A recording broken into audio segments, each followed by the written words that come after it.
Chers amis, c'est une joie de se retrouver en ce vendredi 3 juillet, fête de saint Thomas apôtre. Et nous lisons dans l'évangile selon saint Jean, au chapitre 20, les versets 24 à 29.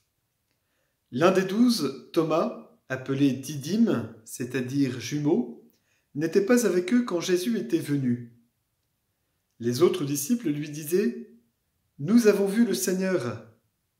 Mais il déclara « Si je ne vois pas dans ses mains la marque des clous, si je ne mets pas mon doigt dans la marque des clous, si je ne mets pas la main dans son côté, non, je ne croirai pas. » 8 jours plus tard, les disciples se trouvaient de nouveau dans la maison, et Thomas était avec eux. Jésus vient, alors que les portes étaient verrouillées, et il était là, au milieu d'eux. Il dit « La paix soit avec vous. » Puis il dit à Thomas « Avance ton doigt ici, et vois mes mains. Avance ta main, et mets-la dans mon côté. Cesse d'être incrédule, sois croyant. » Alors Thomas lui dit « Mon Seigneur et mon Dieu. »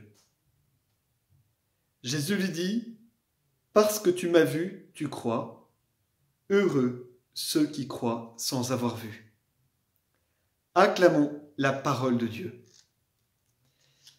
Nous atteignons aujourd'hui un sommet de joie dans l'évangile selon saint Jean. Je ne sais pas si vous vous souvenez, mais dans un certain nombre de passages de l'évangile de Jean, que nous avons lus pendant le temps du carême notamment, et aussi pendant le temps pascal, Jésus insiste sur la foi, sur le fait de croire en lui, sur le fait de reconnaître qu'il est vraiment le Fils de Dieu. Et on voit Jésus confronté à bien des refus de croire, à bien des obstacles, à bien des contrariétés.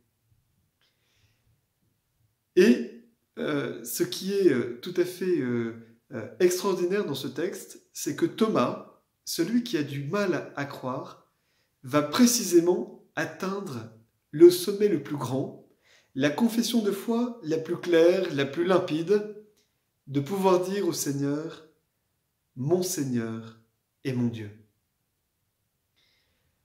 Alors aujourd'hui, puissons-nous nous réjouir du parcours de l'apôtre saint Thomas. On peut dire qu'il fait partie des durs à cuire. Il fait partie de ceux qui ont plus de mal à donner son adhésion de foi. Et peut-être que nous pouvons aussi nous reconnaître dans cet apôtre. L'apôtre Thomas est le fruit de la miséricorde de Dieu.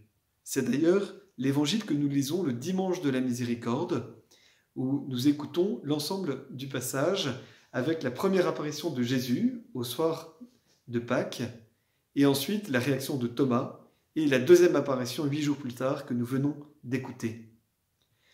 La confession de foi, croire que Jésus est vraiment le Seigneur, est vraiment notre Dieu, c'est le fruit de la miséricorde, c'est-à-dire que c'est le fruit de la grâce de Dieu en nous, c'est le fruit de la patience de Dieu en nous.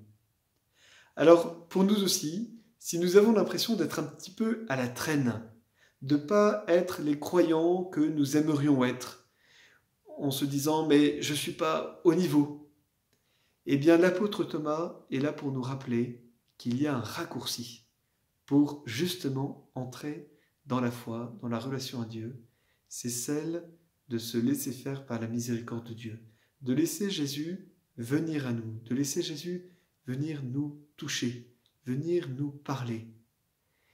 Et ce chemin de la miséricorde, il s'agit simplement de l'accueillir dans la foi, dans la confiance en Dieu, que Dieu ne nous abandonne pas, que Dieu nous permet d'avancer vers lui et de pouvoir petit à petit, à notre tour, être en mesure de le confesser vraiment comme notre Seigneur et notre Dieu.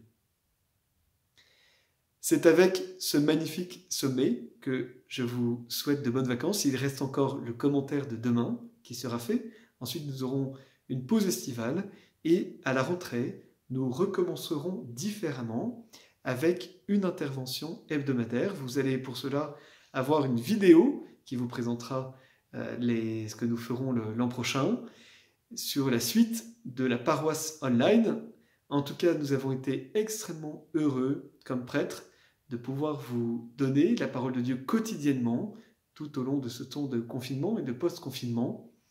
Et il nous semble bon de passer à autre chose aussi qui soit tenable pour nous, puisque c'est une charge assez lourde de pouvoir faire ces commentaires, mais en tout cas de pouvoir nous retrouver régulièrement par ce biais-là, pour ensemble écouter la parole de Dieu, et aussi pour pouvoir continuer notre chemin ensemble.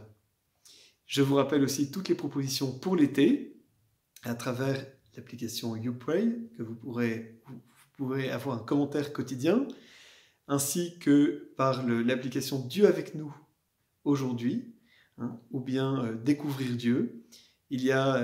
Donc il suffit de s'inscrire, soit par internet, par ordinateur ou par l'application. Et enfin, toutes les sessions de parélmonial qui seront disponibles à partir de mi-juillet sur Emmanuel Play. Voilà de quoi vous nourrir et passer un excellent été. Nous sommes de tout cœur avec vous, avec la joie de nous retrouver au mois de septembre. Donc n'hésitez pas à vous abonner à cette chaîne YouTube, à aussi appuyer sur la petite cloche qui indique les notifications, et comme ça vous serez au courant dès la reprise de nos prochaines publications. À très bientôt!